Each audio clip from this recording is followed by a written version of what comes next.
I recently faced a lake owner's worst nightmare. The HOA president marched down to my dock and ordered my guests to leave. And her excuse? She said the shoreline moved into HOA land. Funny thing is, the only thing that froze that day was her smile when I said, "This is my private land." Let me start from the beginning. My name is Caleb Morgan. The lake is my home. Not just the house, but the water, the trees, the rocky shoreline my grandpa showed me, how to walk without slipping. He left me this place. He also left me a piece of advice. People will always try to take what is beautiful. He said it with a calm certainty, the same way he'd point out a base hiding under a lily pad. He wasn't being cynical. He was just stating a fact of nature, like gravity or erosion. I've always been a man who prefers facts. I like things you can measure, things you can prove. I studied water law for that very reason. It's all about lines, deeds, and historical records. There's no room for feelings or opinions. The line is where the line is, period. So, when trouble came to my shore, it didn't come as a storm or a flood. It came on a sunny 4th of July, wearing a crisp polo shirt and a tight, unpleasant smile. It came in the form of Karen Lawson. The grill was smoking, sending the scent of burgers and hot dogs across the yard. My best friend, Nate, an ex-Marine who moves with a quiet efficiency that can be unsettling if you don't know him, was manning the tongs. My grandpa's old surveyor buddy, Evan Pike, was sitting in a lawn chair, a cool drink in his hand, telling a story about mapping a swamp back in the 70s. The sun was warm, the lake was a sheet of blue glass, and for a moment, everything was exactly as it should be. That's usually when the universe decides to throw a wrench in the works. I saw her coming down the trail that separates my property from the HOA's manicured community greenbelt. Karen Lawson, president of the Lakeview Meadows Homeowners Association. She walked like she owned the air everyone else was breathing. She had a clipboard, which is never a good sign. She jabbed a finger toward our table like she was calling fouls at a game she invented. In my experience, nothing good ever comes from a person in a position of minor authority carrying a clipboard. "Caleb," she said. It wasn't a question or a greeting. It was an announcement of her presence. "We need to talk about your boundary." I took a slow sip of my water. I don't drink when I need to think clearly. Karen. Happy 4th. There's nothing to talk about. The boundary is where it's been for 80 years. I kept my voice even, calm. Getting angry is like giving your opponent a map of your weaknesses. She tapped her pen on the clipboard. The sound was like a woodpecker on a metal pole, annoying and persistent. That's where you're mistaken. Due to the recent high water levels and subsequent erosion, the shoreline has shifted. The ordinary high water mark, which defines your property line, has moved inland. This entire section, she said, making a grand sweeping gesture that included my picnic table, my dock, and half my lawn, is now officially HOA common area. Everyone in the water, out now. Kayaks to shore, coolers off the grass. This area is HOA common use as of today. Kids froze mid-laugh. One little kayak bumped the dock. Karen lifted her clipboard like a badge. "Compliance check commencing," she said into her phone, loud enough for everyone to hear. "Don't touch my guests," I said. A mom pulled her child close. Nate set the tongs down. The metal clinked. Karen stepped onto my grass, heel grinding a divot. Names, addresses. I will be issuing citations. "Step back to the trail," Nate said, calm. She smirked. "Or what?" "Or you're trespassing," I said, "and I will document every second." I just looked at her. Nate had stopped flipping the burgers. Even Evan, a man who had seen his share of nonsense, had lowered his drink and was staring.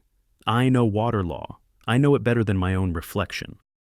I know the difference between accretion, the slow buildup of land, and avulsion, a sudden change from a flood. And I know that even with avulsion, the legal boundary line doesn't just jump. It stays put unless courts and surveyors get involved over many, many years. What she was describing was a fantasy, a land grab dressed up in cheap legal jargon she'd probably found on the internet. "That's an interesting theory, Karen," I said, my voice as dry as old firewood. "But it's not how water law works. The boundary is fixed by the original survey plat. It doesn't migrate because of a heavy spring rain. If water moves fast in one hit, the map line stays the same. Only slow natural buildup can change it." She gave a dismissive little laugh. "We have our own experts." "They disagree." The greenbelt needs to be extended for community access. This is no longer your private picnic area. It's a public thoroughfare. She pointed at the cooler of drinks. You'll need to move your personal effects. Step away from my guests, Karen. This is my private land. Nate took a step forward. He's not a big man, but he has a presence. He radiates a kind of compressed energy, and when he focuses it on you, it's like standing in front of a blast furnace. "Ma'am, I think you're mistaken," he said, his voice dangerously polite. Karen's eyes flickered toward him, a brief moment of uncertainty before her arrogance reasserted itself. "This doesn't concern you. This is an official HOA matter." I put a hand on Nate's arm. "It's fine, Nate." I turned back to Karen. Proof. I needed to stick to the proof. "Karen, I have the original deed, the survey from 1946, and a subsequent survey Evan did in 1998. They all show the line is at the old oak tree, 20 feet behind where you're standing. The high water mark is a reference, not a rolling boundary on this lake." Evan Pike cleared his throat. He had that look on his face, the one that said he was about to educate someone, whether they liked it or not. "She's conflating riparian law for navigable rivers with the platted lakeside boundaries we have here. It's a common and very convenient mistake." He said it calmly, like he was explaining why the sky is blue. Karen's smile tightened until it was just a line. She was not used to being contradicted, especially not by people who actually knew what they were talking about. Her power came from bullying people who didn't. We'll see what the board's lawyers have to say. "I'm just giving you a friendly warning, Caleb. You're encroaching. We're going to take steps to reclaim our community property." She turned, her back rigid, and marched back up the trail. We all stood there for a moment in silence, the sizzle of the grill suddenly very loud. Friendly warning. Right. That was about as friendly as a rattlesnake giving you a little buzz before it strikes. Nate looked at me. What was that all about? I watched her disappear into the trees. That, I said, was the beginning of a very stupid, very predictable fight. I knew then, with a cold certainty that settled in my gut, that her friendly warning wasn't the end of it. It was just the opening move, and her next one wouldn't be a conversation. The next morning, the 4th of July haze had burned off, leaving the air clean and sharp. I believe in routines. They ground you. My routine is a cup of black coffee and a walk down the trail to the dock, just to check on the boat and see what the lake is doing. It's a ritual my grandpa taught me. "The lake talks to you," he'd say. "You just have to be quiet enough to listen." That morning, the lake was telling me something was wrong. I felt it before I saw it, a wrongness in the air. The first sign was on the trail, a scatter of roofing nails, sharp points up, half hidden in the pine needles. Not dropped by accident, placed, deliberately spaced out right where a bare foot or a dog's paw would find them. I stopped dead, my eyes scanning the ground. My heart rate didn't spike. It just settled into a low, steady thrum. This wasn't a warning anymore. This was an attack. I spent the next 20 minutes on my hands and knees with a magnetic sweeper, the kind mechanics use to find dropped screws. The little clicks of the nails hitting the magnet were tiny notes in a song of petty malice. I collected more than 50 of them, 50 chances to injure me, or Nate, or neighbor Tommy, who sometimes walks his beagle down this way. I put them in a plastic bag. Evidence. I filmed the sweep on my phone with the timestamp on and wore gloves so the print stayed clean. Always collect the evidence.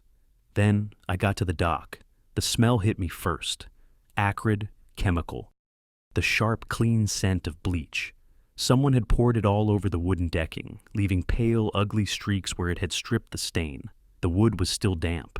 It was meant to make the dock slick, dangerous. And it was a direct message. We can get to your boat. We can get to your water. The bleach had run down into the lake, leaving a faint milky cloud in the still water by the pilings. A violation. Not just of my property, but of the lake itself.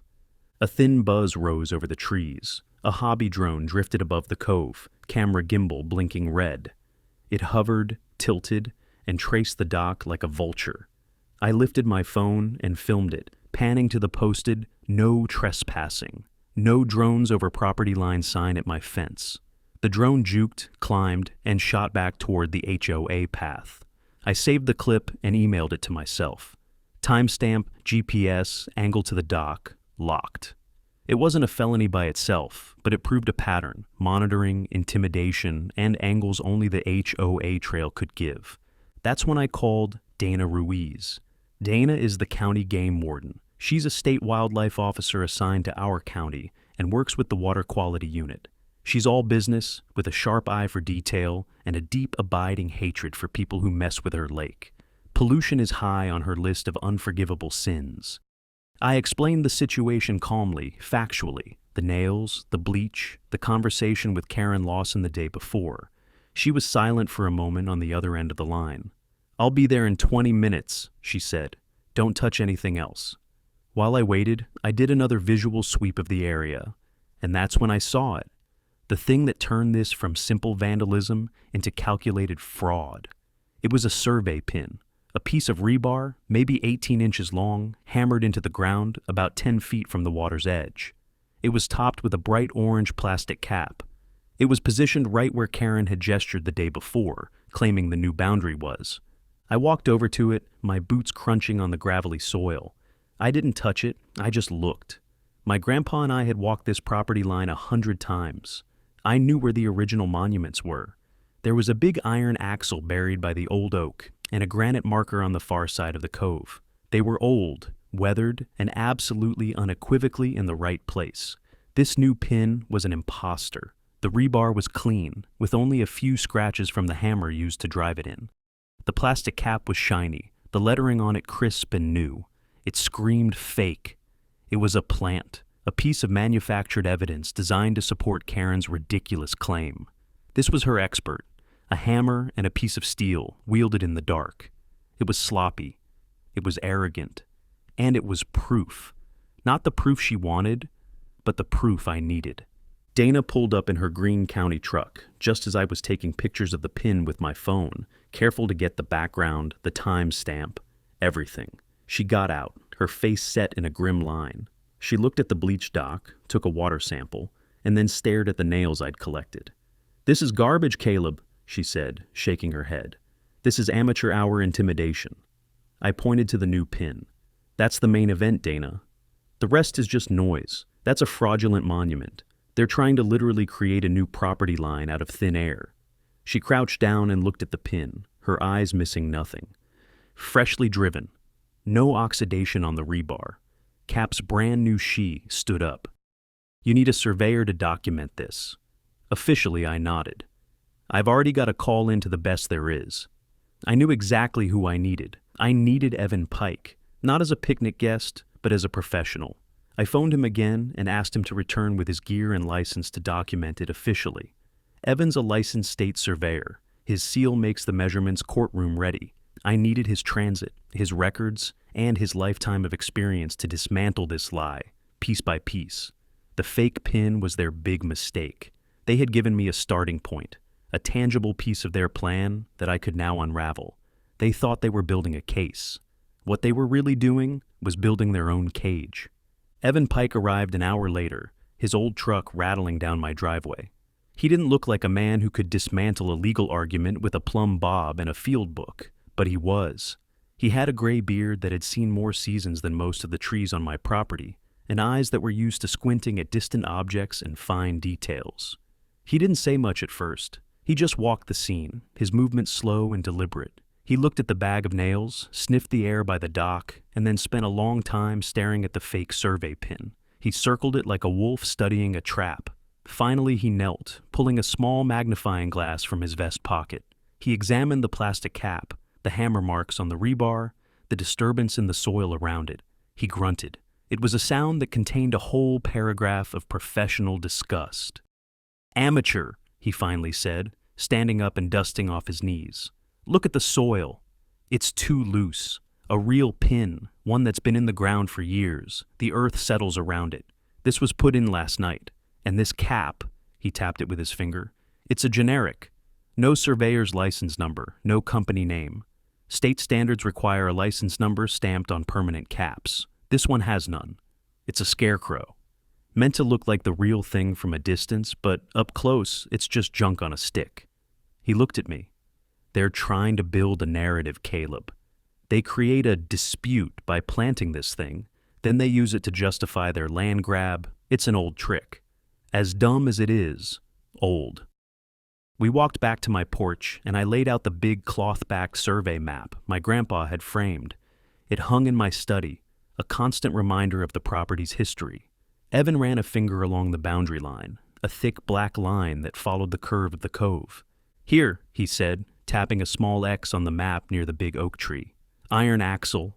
That's the primary monument for this corner, and over here," his finger slid to the other side of the property. "Granite post. Those are your anchors. They're in the county record. They're in the state archives. They are, legally speaking, the beginning and the end of the argument." He pulled out his own field book, a worn leather-bound volume filled with decades of notes and measurements. He flipped through the pages, the paper soft with age. "Here we are, August 1998. I was here with your granddad. We reshot the whole line, just to be sure. Found the axle, found the post, tied it all into the county grid. It's as solid as the bedrock it's sitting on." He looked up from the book, his eyes sharp. "This Karen Lawson, she's not just wrong. She's committing fraud. Filing a false document or knowingly using a fraudulent survey monument is a felony in this state." Dana Ruiz had finished her work at the dock. She came up to the porch holding the water sample kit. "The bleach is already dissipating, but I got enough for a report. It's a clear violation of the state's Clean Water Act. Not a huge one, but enough for a citation and a fine. Add that to the vandalism and the illegal dumping of the nails, and you've got a nice little package." I looked from Evan's map to Dana's report. We had the pieces. The motive was the land grab. The method was intimidation and fraud. We had the evidence of the damage and Evan's expert opinion on the fake pin, but we were missing one critical piece. We needed to catch them in the act. We needed to connect Karen Lawson and her plan directly to the person who was hammering nails and stakes into my property in the middle of the night. "They'll be back," I said, thinking out loud. "They planted the pin. Now they have to use it. They'll try to run a line from it, mark trees, something to make it look official. They're arrogant. They think I'm just some guy who owns a lake house, that I'll get scared and hire a lawyer, and this will all get tied up in court for years. They're not expecting me to fight back with facts, right here, right now." Nate, who had been listening quietly from the doorway, spoke up. "So we watch," he said. It wasn't a question. "We set up and we wait for them to come back and finish the job." Evan nodded slowly. "A stakeout.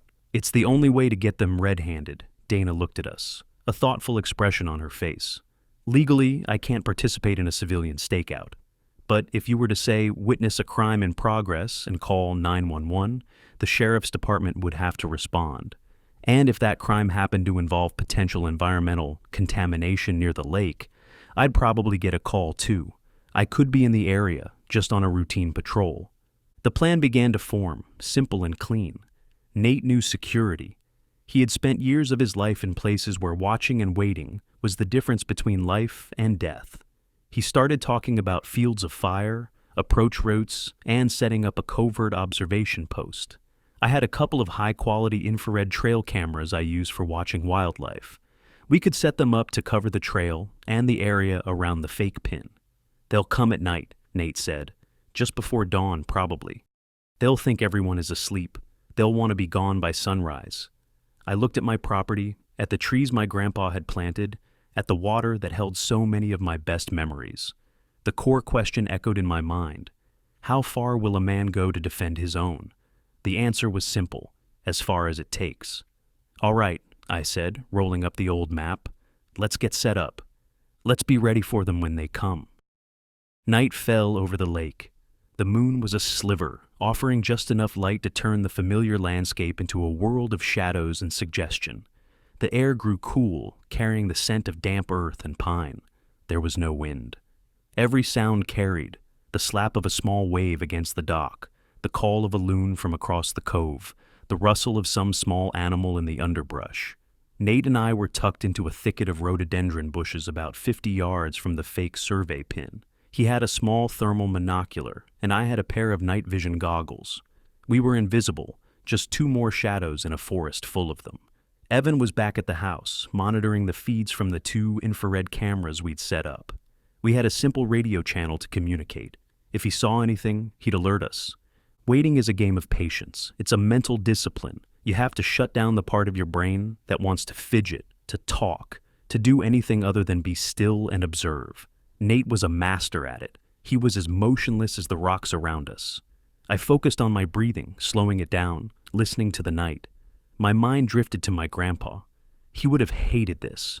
Not the fight itself, but the ugliness of it, the deceit. He believed in clear lines and honest dealings. He would have confronted Karen Lawson directly, man to man, so to speak. But this wasn't his time. This was my time. And my opponent wasn't an honest person. She was a schemer who sent minions to do her dirty work in the dark. So I had to fight her on my terms, with my methods, with proof. Hours passed. The stars wheeled overhead. Neighbor Tommy's beagle, who has an uncanny ability to bark at precisely the wrong moment, remained blessedly silent. Around 2 a.m, the radio in my ear crackled softly. It was Evan. "Got movement," he whispered. "One person.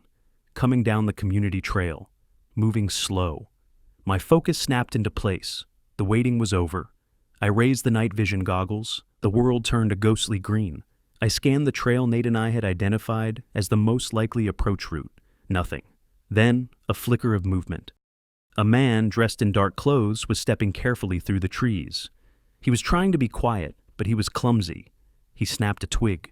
He stumbled on a root. This was no professional. Nate had him in the thermal scope. "I see him," he breathed. "No weapons visible. He's carrying a small bag." The figure emerged from the trees and stopped near the fake pin. He pulled a flashlight from his pocket, but kept the beam pointed at the ground, using it sparingly. He was a thick-set man, with the heavy shoulders of someone used to physical labor. In the pale green glow of the night vision, I recognized him. Rob Hale. He was the HOA's designated handyman, the guy Karen always had, doing odd jobs around the neighborhood, her fixer. He looked around, a nervous, furtive energy about him. He clearly didn't want to be here. He was just a tool, a hammer in Karen's hand. Hale knelt by the pin. He reached into his bag and pulled out a ball of bright yellow string. Then came a can of orange spray paint. And finally, a heavy framing hammer. The pieces clicked into place. This was it. This was the moment we'd been waiting for. He was here to make the fake boundary look real. He was going to run a string line, mark trees, and create a visible, physical border that Karen could point to. It was brazen. It was fraudulent. And we were about to watch him do it. He tied the end of the string to the fake pin and started walking toward the lake, unspooling it as he went. He was heading for my dock. He was going to run his fake line right through the middle of my property. My anger, which I had kept cooled and banked, began to smolder. This was my home. This man was trespassing in the dead of night, acting on the orders of a petty tyrant to steal a piece of it. He was on my land, with a hammer in his hand and larceny in his heart. Nate put a hand on my arm, a silent signal. Wait. Let him commit. It was the right move. We needed him to do more than just show up. We needed him to take a clear, undeniable action. Hale reached the edge of my lawn, the yellow string trailing behind him in a straight line from the fraudulent pin. He pulled the hammer from his belt loop. He looked back toward the woods, then at my dark, silent house. He thought he was alone. He thought he was invisible. He was wrong on both counts. He was the most watched man in the entire county. And in another minute, he was going to be the most surprised. The moment Rob Hale raised that hammer, we moved. He was standing at the corner of my dock, the yellow string pulled taut from the fake pin. His plan was obvious: drive a nail into the dock post, tie off the string, and create the first leg of his new, imaginary boundary. Nate and I came out of the shadows like ghosts. We didn't run. We just walked, our footsteps silent on the soft grass.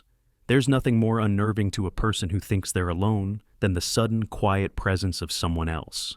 We were about 15 feet away when I spoke. My voice wasn't loud, but it cut through the night's quiet hum. "That's far enough, Rob." He flinched. "Karen said quick in, quick out," he blurted, voice cracking. "Just string and paint." "Then you brought a hammer," I said. He looked past me toward the pine ridge, like someone might step in and save him. No one did. Hale froze. Every muscle in his body went rigid. He spun around, his eyes wide with panic. The hammer was still in his hand, held halfway up.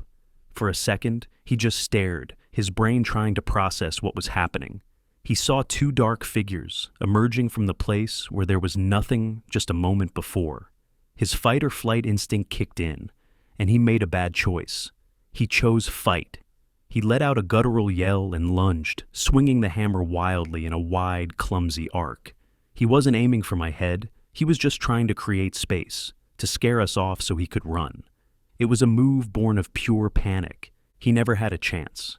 Nate moved with an economy of motion that was almost beautiful to watch.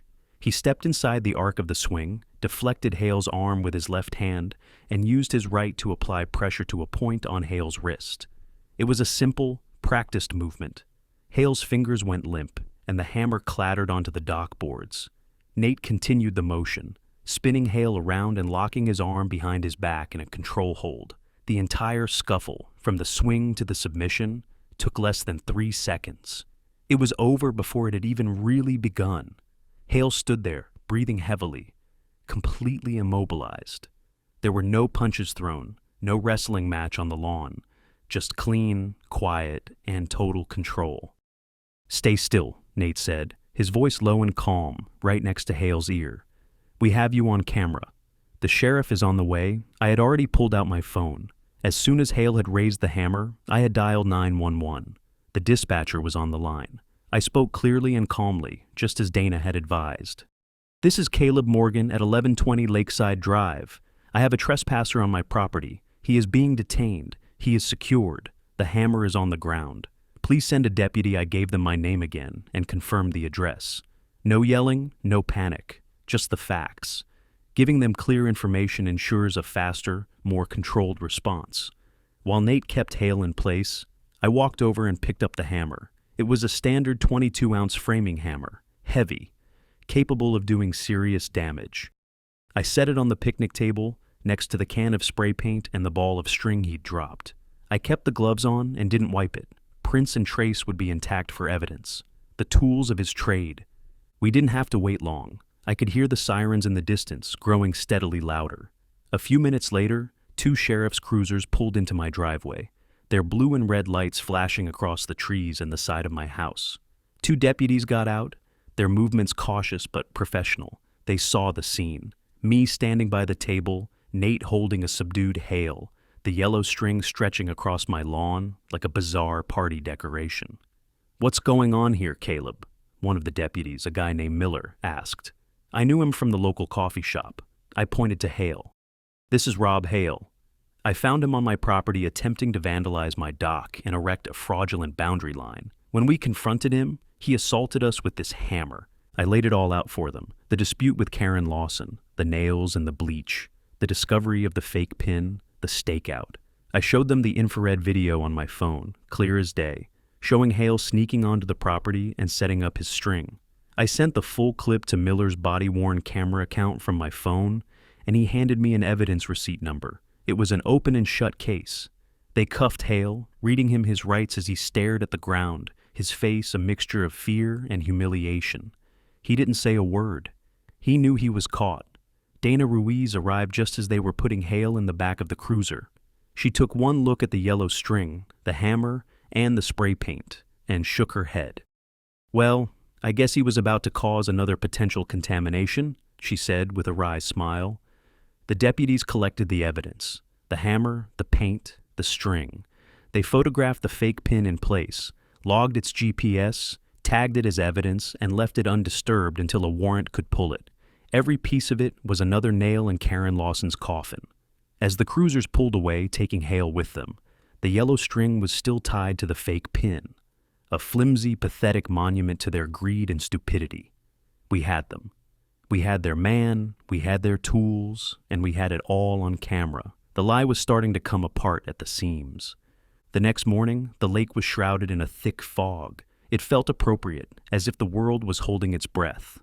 But we weren't waiting. It was time to move from defense to offense. It was time to bring the truth out into the blinding light of day. I called Evan Pike.